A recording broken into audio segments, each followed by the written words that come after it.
शादी में मायरा को बड़ा खतरा। क्रिश का बड़ा कदम, दादी सा हुई हैरान। मायरा की सुरक्षा और शादी का रोमांच, एक्शन ड्रामा और प्यार का संगम। जहां कहानी शुरू होती है वहां फूफासा और काजल एक दूसरे से गंभीर बात कर रहे होते हैं। उनका ध्यान इस बात पर है कि क्रिश और तान्या अचानक गायब हो गए हैं। तान्या का व्यवहार इस समय थोड़ा अजीब लग रहा है। बार बार वह कहती है, हमें माहिर को प्रोटेक्ट करना है, मायरा को भी बचाना है। फूफासा और काजल को भी समझ नहीं आता कि तान्या का यह अचानक बदलाव क्यों है। और तो और अरमान भी सब बातें सुन लेता है। सभी के मन में यही सवाल उठता है कि तान्या कुछ छुपा तो नहीं रही। वहीं दूसरी ओर अभीरा पूरी तरह से मायरा की खोज में लगी होती है। वह उसका हर कोना ढूंढती है, उसके कमरे में भी जाती है, लेकिन मायरा कहीं दिखाई नहीं देती। चिंता और डर का माहौल बढ़ता जाता है। तभी अचानक मायरा की आवाज आती है, मम्मा, मैं यही हूँ। अभीरा की चिंता तुरंत राहत में बदल जाती है। वह दौड़कर मायरा को गले लगा लेती है और पूछती है, बेटी, तुम कहाँ चली गई थी? मायरा मासूमियत भरे अंदाज में कहती है, मम्मा, आपने ही कहा था कि मैं जाके नाव कर लूं, इसलिए मैं चली गई थी। अभीरा हल्की हंसी के साथ कहती है, अरे बेटा, मैं तो भूल ही गई थी। चलो अब जल्दी से तैयार हो जाओ, शादी शुरू होने वाली है। मायरा तैयार होने के लिए जाती है और अभीरा उसे पास ही रहने की सलाह देती है। बेटा, आप मेरी नजरों में रहोगी, कहीं भी अकेले मत जाना, हमेशा मेरे पास रहना। मुझे बहुत टेंशन होती है जब आप दिखाई नहीं देती। मायरा सहमति में सिर हिलाती है और अभीरा उसे जल्दी से रेडी कर देती है। तभी मायरा का वेडिंग ड्रेस निकालते समय नीचे एक छोटा सा ट्रैकर गिरता है। अभीरा देखते ही शॉक में आ जाती है। यह वही ट्रैकर है जिसे कोई अजनबी पहले मायरा के पर्स में छुपा चुका था। जल्दी से वह मायरा को बुलाती है और पूछती है, बेटी, यह ट्रैकर यहाँ कैसे आया? मायरा थोड़ी हिचकिचाते हुए कहती है, मम्मा, मैं भी यही पूछने वाली थी। जब से मुझे मिला है, पता नहीं किसका है, बस मेरे पर्स में था। अभीरा के मन में तुरंत फ्लैशबैक आता है सगाई की रात की वो घटना, जब किसी अजनबी ने मायरा के पास वार्तालाप की थी। उसका डर और टेंशन बढ़ जाता है।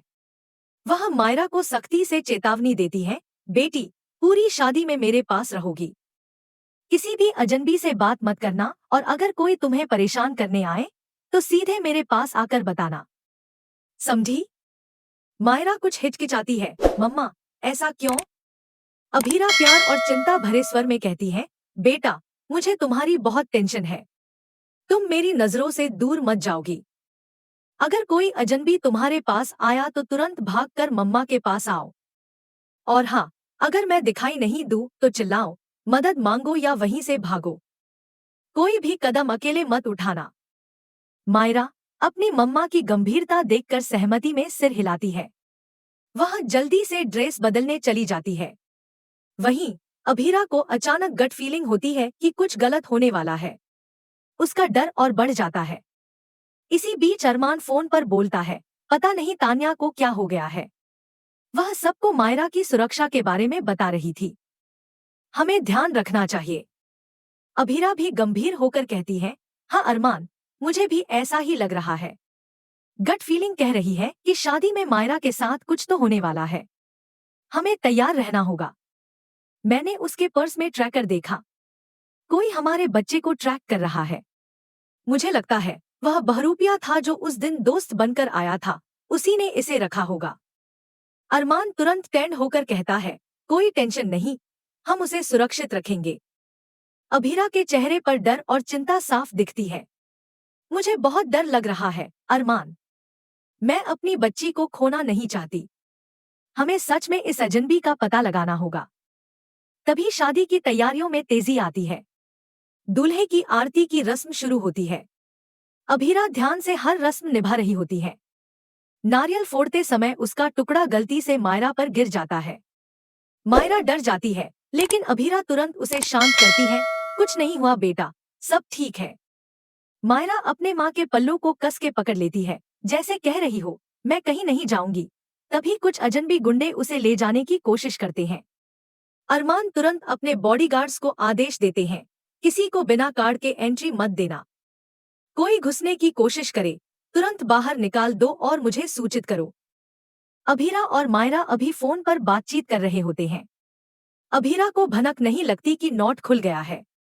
नाच गाने और रस्मों में व्यस्तता का फायदा उठाते हुए गुंडा मायरा के करीब पहुंच जाता है।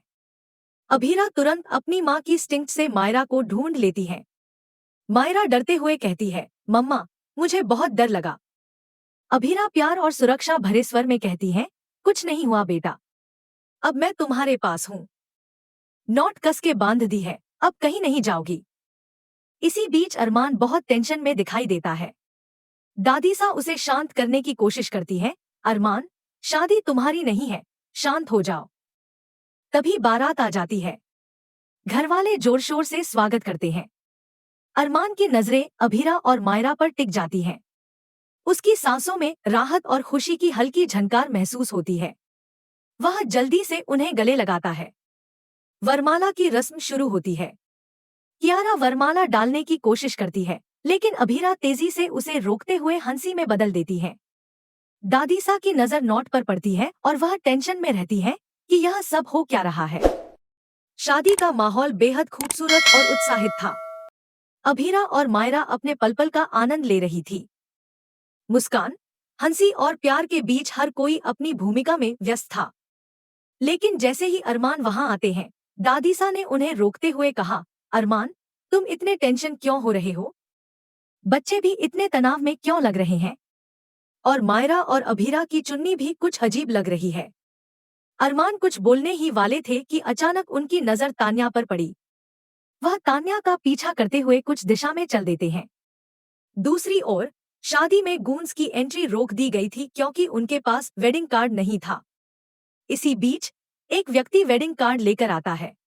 गूंज उससे टकरा जाता है और कार्ड गिर जाता है। दूसरा व्यक्ति तुरंत कार्ड उठा लेता है और वहां से चला जाता है। अब गूंज को भी बॉडीगार्ड द्वारा एंट्री दे दी जाती है क्योंकि कार्ड उनके पास था। तान्या अपनी चिंता व्यक्त करते हुए कहती है, क्रिश, तुम कहाँ हो? अपनी बहन की शादी है, जल्दी आ जाओ। अरमान गुस्से और चिंता के मिश्रित भाव में कहते हैं, तान्या, आखिर यह सब क्या हो रहा है? मुझे बताओ, तुम सब मुझसे क्या छुपा रहे हो? मेरे बेटे के लिए यह सवाल है, प्लीज मुझे सच बताओ। तान्या चुप रहती है और उसकी चुप्पी अरमान की चिंता को और बढ़ा देती है। वहीं अभीरा जल्दी से कियारा और अपनी चुन्नी की नॉट ठीक करती है ताकि कोई दिक्कत न हो।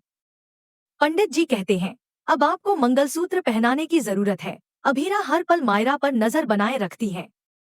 मायरा की भी कई बातें सवाल बनकर दिमाग में घूमती हैं, लेकिन वह कुछ नहीं कहती। तान्या धीरे धीरे बताती है, टीवी पर बहुत कुछ दिखाया जा रहा है, इसलिए मैं बस चाहती थी कि मायरा का ध्यान अच्छे से रखा जाए। आजकल दुनिया बहुत खतरनाक है। अरमान गंभीर होकर कहते हैं, मुझे पता है कि कुछ तो चल रहा है।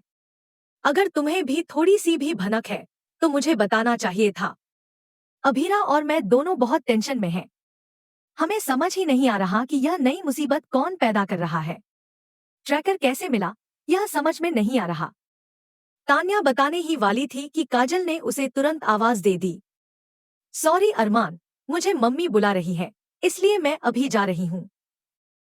अभीरा की नजर अब भी तान्या पर ही थी। वह ध्यान से देख रही थी कि शादी में हर छोटी चीज ठीक रहे।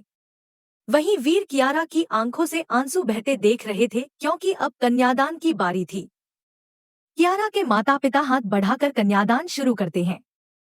तान्या बहुत टेंशन में है क्योंकि कृष अभी तक नहीं आया। कियारा की आंखों में आंसू आते हैं और अभीरा तुरंत उनका हाथ पकड़कर उन्हें सांत्वना देती है। अरमान पूछते हैं, क्या हुआ? तान्या ने कुछ बताया? अरमान को जवाब मिलता है, नहीं, तान्या ने कुछ नहीं बताया। फिर अबीर कियारा के गले में मंगलसूत्र डाल देते हैं और 7 फेरों की रस्में शुरू हो जाती हैं। रस्में पूरी होते होते सिंदूर ढूंढने का समय आता है। अभीरा चौंक जाती है क्योंकि थाल में सिंदूर नहीं है। अभीरा तुरंत मायरा पर नजर डालती है और देखती है कि 2 गूंज लगातार मायरा की तरफ देख रहे हैं। उनकी माँ वाली इंस्टिंक्ट तुरंत जाग जाती है। मायरा को अचानक कोने में सिंदूर की डब्बी नजर आती है। बिना अभीरा को बताए वह वहां चली जाती है और चुनरी की नोट खुल जाती है। मायरा जल्दी से सिंदूर की डब्बी लेकर पंडित जी को देती है। पीछे गूंज आते हैं जो उसे पकड़ने की कोशिश कर रहे हैं। इसी बीच अचानक उन्हें मास्टर का कॉल आता है। अभीरा तुरंत मायरा के पास चली जाती है। दूसरी ओर अभीर कियारा की मांग भरते हैं और शादी पूरी होती है। पंडित जी घोषणा करते हैं, आज से आप दोनों पति पत्नी हैं। इसी बीच कृष अपने मास्टर को फोन पर बताता है कि पैसे मिल गए हैं और तुरंत वहां से आने को कहता है। गन गुस्से में कहते हैं, यह पैसे मैंने तुम्हारे लिए नहीं लाए हैं, यह मेरे पैसे हैं। अगर तुम लेट होते तो तुम्हें पता ही नहीं क्या होता। अब कृष को थप्पड़ लगता है। गुस्से में अभीरा ने उसे जोर से थप्पड़ मारा। घर का माहौल रोमांच और टेंशन से भर गया है। अभीरा अरमान से कहती हैं, वो दो इंसान जो मायरा की तरफ देख रहे थे, मैं बहुत टेंशन में थी। मुझे समझ ही नहीं आ रहा कि आखिर कौन है जो हमारे बच्चे को ट्रैक कर रहा है। शुक्र है कुछ नहीं हुआ। अरमान प्यार और सुरक्षा की भावना में कहते हैं, तुम टेंशन मत लो, मैं तुम्हारे और मायरा के साथ हूँ, हम सब कुछ संभालेंगे। अभीरा मुस्कुराते हुए कहती है, यहाँ बहुत काम है, लेकिन जब तुम मेरे साथ हो तो मुझे लगता है कि मेरी मायरा सुरक्षित है। विदाई की रस्म शुरू होती है। मनीषा कहती है, जैसा कियारा टीवी पर करती है वैसा ही करना है, बस अगर रो तो वह पार्ट स्किप करना। कियारा बार बार कृष को ढूंढती है। वह कहती है, कृष भाई क्यों नहीं आए? इतना जरूरी काम उनके पास कौन सा हो गया? घरवालों की चिंता बढ़ती है। काजल, फूफासा और सभी शौक में है। प्रोमो में देखा जाता है कि अभीरा जोर जोर से कृष का नाम चिल्ला रही हैं। दादी सा पूछती है, क्या हुआ? अभीरा कहती है, सॉरी दादी सा, मैं आपको अभी नहीं बता सकती। लेकिन अंत में जब दादी सा लगातार पूछती है, अभीर कहती है, हाँ यह सच है, कृष ने हमारा फर्म बेच दिया। घर में सनसनी फैल जाती है। दादी सा गुस्से में कहती है, कृष यह सच नहीं है, कहो कि यह गलत है। कृष धीरे धीरे कबूल करता है, भाभी सा जो भी अभीरा कह रही है वह सच है, मैंने फर्म बेच दिया। दादी सा शौक में है। अभीरा ने कृष को जोर से थप्पड़ मारा। कृष का चेहरा गुस्से और आश्चर्य के मिश्रित भाव में है। अब आगे आने वाला है नया ट्विस्ट। कृष की गलती ने घरवालों के बीच तनाव बढ़ा दिया है। अभीरा, अरमान और मायरा अब नए फाइट की तैयारी में हैं, फर्म वापस पाने और अपने बच्चे की सुरक्षा के लिए। दोस्तों, इस एपिसोड का यह हिस्सा रोमांच, इमोशन, ड्रामा और रोमांस का एक अनोखा मिश्रण पेश करता है। अगली कड़ी में देखेंगे कि अब इस परिवार का सामना किस तरह की नई मुसीबत से होता है और क्या वे अपनी सुरक्षा और खुशियों को बचा पाएंगे। दोस्तों, तो ये था आज का एपिसोड। देखा आपने कैसे अभीरा और अरमान ने अपनी बेटी मायरो की सुरक्षा के लिए हर कदम पर सतर्कता दिखाई और कैसे परिवार के बीच ट्विस्ट और टेंशन ने माहौल को और भी रोमांचक बना दिया। अगर आपको यह एपिसोड पसंद आया तो वीडियो को लाइक जरूर करें। नीचे कमेंट बॉक्स में बताएं कि आपको सबसे ज्यादा कौन सा सीन रोमांचक लगा और आप अगले एपिसोड में क्या देखना चाहेंगे। और हाँ, हमारे चैनल को सब्सक्राइब करना मत भूलना ताकि आप हर नए एपिसोड की अपडेट सबसे पहले पा सकें। साथ ही बेल आइकॉन दबाइए ताकि कोई भी मजेदार ट्विस्ट या रोमांचक कहानी मिस न हो। अगली बार फिर मिलेंगे एक नए ट्विस्ट और ड्रामे के साथ। तब तक सुरक्षित रहें, खुश रहें और हमारे साथ जुड़े रहें।